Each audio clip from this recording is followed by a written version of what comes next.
नमस्कार दोस्तों, maths IQ platform पर आपका स्वागत है। मेरा नाम है मनीष कुमार सिंह।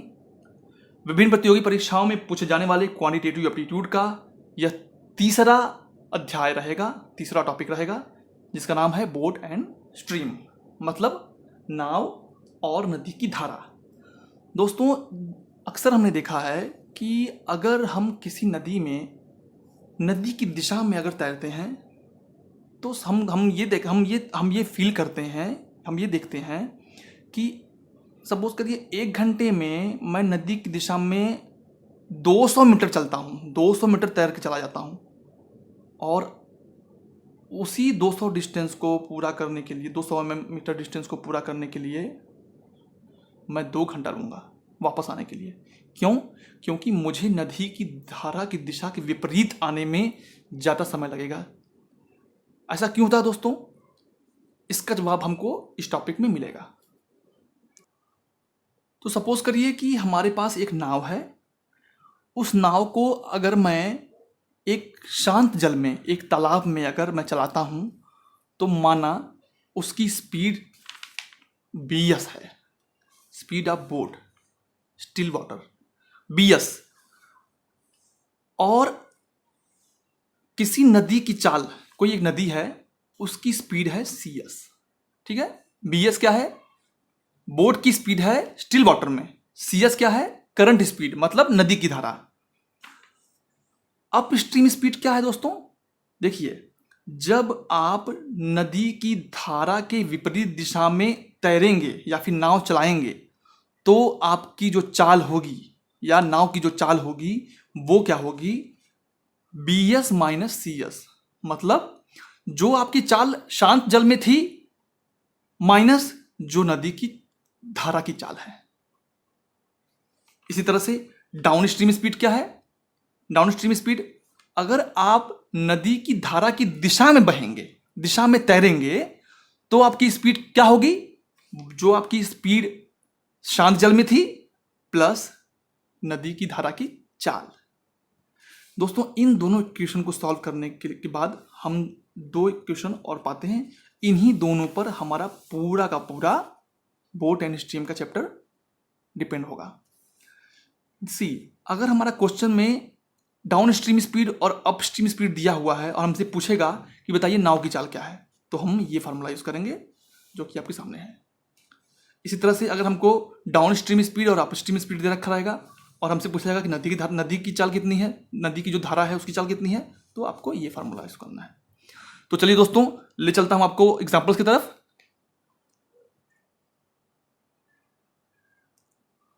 तो हमारा पहला एग्जांपल है, a man rows 42 kilometre upstream in 7 hours and a distance of 48 kilometre in 4 hours down stream, then the speed of the boat in still water. मतलब एक आदमी जो है वो नदी की धारा की विपरीत दिशा में 7 घंटे में 42 किलोमीटर की दूरी तय करता है और नदी की धारा की दिशा में, मतलब along the river speed, along the river direction, flow direction, वो 48 किलोमीटर की दूरी तय करता है 4 घंटे में ही।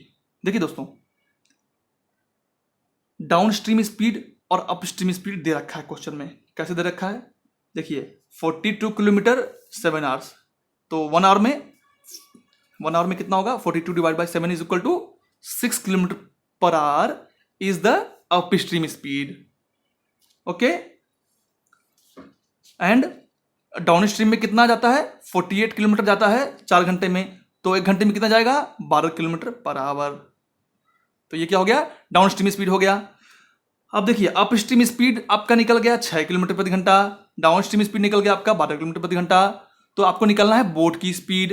दोस्तों, आपको क्या बताया था मैंने? फॉर्मूला क्या था? बोट का speed is equal to down stream speed plus up stream speed divide by 2 is equal to 12 plus 6 divide by 2 is equal to 9 kilometre प्रति घंटा। यही हमारा उत्तर है दोस्तों। कैसा रहा? सिंपल है ना? चलिए चलते हैं हमारे दूसरे एग्जांपल में। क्या बोला है? A man can row 8 kilometre per hour in still water if the river is running at 3 kilometre per hour, it takes 6 hours more in upstream than to go downstream for the same distance. Find the distance. See, दोस्तों इसमें क्या है, मैं हिंदी में समझा देता हूँ इस क्वेश्चन को। एक आदमी किसी तालाब में, स्टिल वाटर में, उसकी चाल है, तैरने की चाल है, वो है 8 किलोमीटर प्रति घंटा। मतलब ये हो गया आपका बी एस आपका दे दिया है। फिर इसने लिखा है कि अगर कोई नदी है जिसकी चाल है 3 किलोमीटर प्रति घंटा, तो ये जो आदमी है, ये आदमी इस 3 किलोमीटर प्रति घंटा की चाल से चलने वाली नदी की दिशा के विपरीत दिशा में अगर बहेगा, विपरीत दिशा में अगर आएगा, कोई एक निश्चित दूरी, किसी एक निश्चित दूरी को वो नदी की दिशा की विपरीत दिशा में आएगा, तो जो समय लगेगा वो 6 घंटा ज़्यादा लगेगा। किससे ज़्यादा लगेगा? नदी की दिशा के अलोंग अगर बहेगा तो। मतलब time taking in upstream is greater than time taking in downstream by 6 hours। देखिए हम इसको इक्वेशन से कैसे सॉल्व करते हैं। तो क्वेश्चन में क्या दिया हुआ है, बी एस बोट जो उसका स्टिल वाटर में जो स्पीड है वो दिया हुआ है, B S is equal to 8 kilometre per hour, C S equal to 3 kilometre per hour. अगर ये दोनों दिया हुआ है तो हम इससे डाउन स्ट्रीम स्पीड निकाल लेंगे। Down stream speed D S is equal to दोनों का सम है ना, 8 + 3 कितना हुआ, 11 किलोमीटर पर आवर। और up stream speed U S is equal to कितना हो जाएगा दोस्तों, इसका डिफरेंस हो जाएगा 8 - 3 5 किलोमीटर पर आवर। देखिए ds और us आपको मिल गया दोस्तों। अप स्ट्रीम स्पीड में लगा समय बराबर दूरी बटे चाल। दूरी को मान लिया हमने d, चाल क्या है us, up stream speed us, और डाउन स्ट्रीम जाने में लगा समय इज इक्वल टू दूरी बटे चाल। दूरी तो सेम रहेगी, चाल बदल जाएगी ds। ये दोनों जो समय निकले हैं, इस समय का डिफरेंस ही तो 6 घंटे हैं। तो d/us - d/ds is equal to 6। इसी को सॉल्व कर दीजिए दोस्तों, आपका d निकल के आ जाएगा। यही तो हमसे क्वेश्चन में पूछा है। तो इसमें us और ds की वैल्यू पुट कर दीजिए, पुट करके इस इक्वेशन को सॉल्व कर दीजिए, आपकी d की वैल्यू निकल जाएगी। d मतलब हमारा डिस्टेंस कितना है, d is equal to 55 kilometre. तो चलिए चलते हैं हमारे तीसरे टाइप के क्वेश्चन की तरफ। अगला प्रश्न है, speed of boat in still water is 40 kilometre. If the boat travels 80 kilometre along the stream in 1 hour 20 minutes, then the time taken by it to cover the same distance against the stream will be। इसमें क्या क्या दिया दोस्तों, पहले ये देखिए। इसमें दिया हुआ है स्पीड। अच्छा पहले मैं इसको हिंदी में बता देता हूँ कि कोई एक नाव है जिसकी की एक्चुअल जो स्पीड है bs वो दिया हुआ है 40 किलोमीटर पर आवर। फिर दिया हुआ है अगर ये नाव नदी की धारा की दिशा में बहती है तो 80 किलोमीटर जाने में इसको 1 घंटे 20 मिनट लगेंगे। तो बताइए नदी की धारा की विपरीत दिशा में सेम 80 किलोमीटर की दूरी को तय करने में कितना समय लगेगा। तो हम इसलिए निकाल देंगे bs, हम बता दिया bs मतलब जो स्टिल वाटर में इसका चाल है वो है 40 किलोमीटर प्रति घंटा। ds दे रखा है दोस्तों, लिखा हुआ है कि 80 किलोमीटर अलोंग द स्ट्रीम, मतलब नदी की धारा की दिशा में 80 किलोमीटर जाने में लगा समय 1 घंटे 20 मिनट।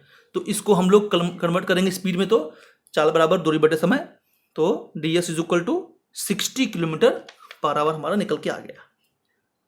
अब देखिए हमको एक और चीज पता है, down stream speed is equal to boat की स्पीड स्टिल वाटर में प्लस करंट की स्पीड। तो हमको ds, हम ये वैल्यू और ये वैल्यू इसमें पुट कर देंगे तो हमारा करंट की स्पीड निकल जाएगा, करंट की स्पीड निकल जाएगी।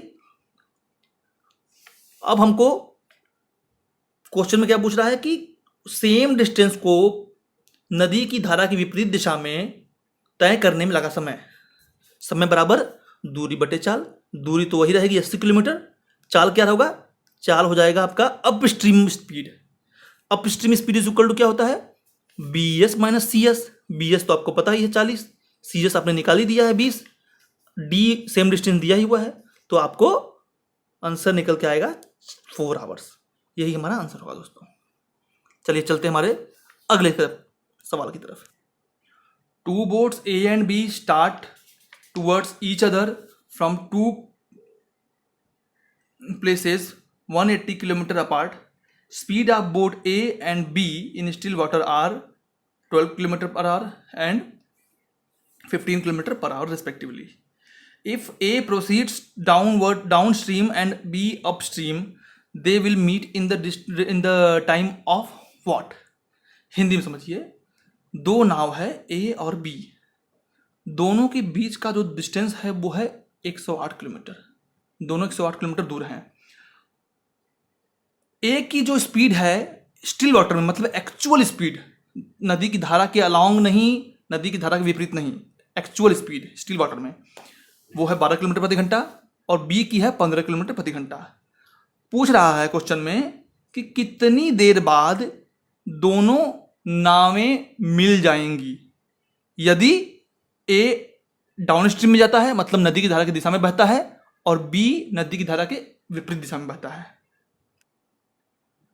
तो दोस्तों हम इसमें मानेंगे कि माना जो करंट है, भाई देखो इसमें बी एस तो दे दिया है, मतलब स्टिल वाटर को दे दिया है, लेकिन करंट का स्पीड नहीं दिया है। Let the current speed is equal to x kilometre per our.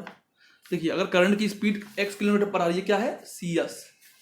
दोस्तों अगर मैं पूछूंगा कि D S down stream speed कितना है, मतलब ए की स्पीड कितनी होगी डाउन स्ट्रीम स्पीड में, तो D S is equal to A की स्पीड एक्चुअल कितनी है 12 प्लस इसमें धारा मतलब करंट की स्पीड जोड़ देंगे तो हमारा अप डाउन स्ट्रीम स्पीड निकल जाएगा। इसी तरह से हमारा अप स्ट्रीम कितना निकलेगा, जो बी अप स्ट्रीम में जा रहा है, बी की एक्चुअल स्पीड कितनी है 15, और इसमें से हम माइनस कर देंगे धारा की स्पीड, करंट की स्पीड माइनस कर देंगे तो हमारा ये अप स्ट्रीम स्पीड निकल जाएगा। तो देखिए up stream speed down stream speed दोनों स्पीड निकल गया। दोस्तों हमारा relativity speed, theory of relativity, मतलब जो अगर आप मान लीजिए कि दो ट्रेनें हैं वो एक दूसरे की अपोजिट डायरेक्शन में चलती हैं, एक की स्पीड है x किलोमीटर पर आवर, दूसरे की स्पीड है y किलोमीटर पर आवर, तो ये बताइए कि दोनों की रिलेटिव स्पीड कितनी होगी। तो सीधा सा जैसा कि हम जानते हैं, मैं इसके बारे में आपको डिटेल में पढ़ाऊंगा टाइम डिस्टेंस एंड वेलोसिटी के चैप्टर में।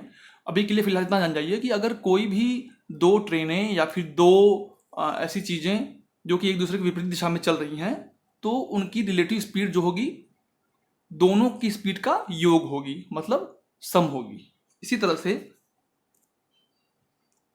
यदि ए की speed 12 plus x kilometre per our है, बी की speed 15 minus x kilometre per our है, तो ए और बी की रिलेटिव स्पीड कितनी होगी।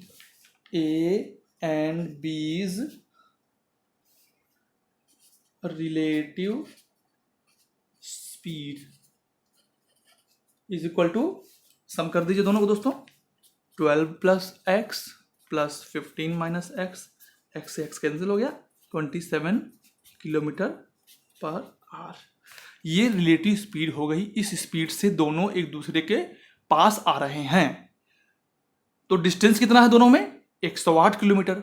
108 किलोमीटर के डिस्टेंस को 27 किलोमीटर प्रति घंटा की रफ्तार से खत्म करने में लगा समय बराबर t इज इक्वल टू दूरी 108 डिवाइड बाई 4 27।